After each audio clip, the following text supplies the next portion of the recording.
So again, with the 533 program that I am doing with Eric Fiorillo, to train the upper body, I was doing overhead press, and you alternate that with the floor press.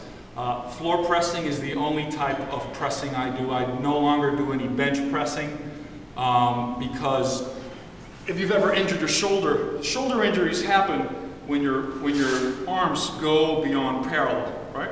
So when you put a lot of heavy weight and you overextend your shoulder like this, and then you want to press out, if you're not strong enough, what do people do?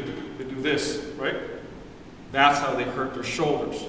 So what I like about the floor press is that it's impossible for your arms to go beyond parallel because the floor stops it. Also, training with dead stop training in the power rack is the safest way and most effective way to train. So again, I've stopped doing bench presses completely. I may do dumbbell presses like this once in a blue moon. But for the most part, I stopped doing presses until Eric Fiorillo introduced them like this back in the training. What I think is very, very important is some key points on technique. What you will see me do is I will start to put the, I guess you could call it the first bend of the thumb on the line, and then I'm going to start rotating my arms in. What's very important for me is to try to get in the bottom to this position where I'm almost 5 degrees in for the elbows, right? Like I'm bending the bar. Then I press up.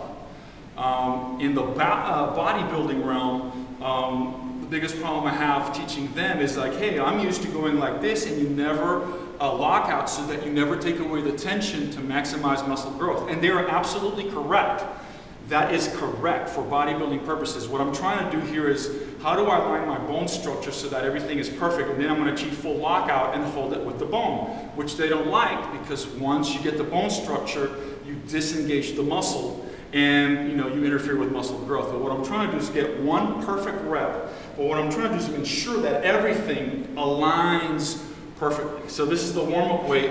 I'm going to do it 5 times and see what I'm talking about, this torquing action. And then when you come down also, I find it's a lot less strenuous on the body. Again, a closer grip works more your triceps, and a wider grip works more on your delts. So here goes, 5 reps.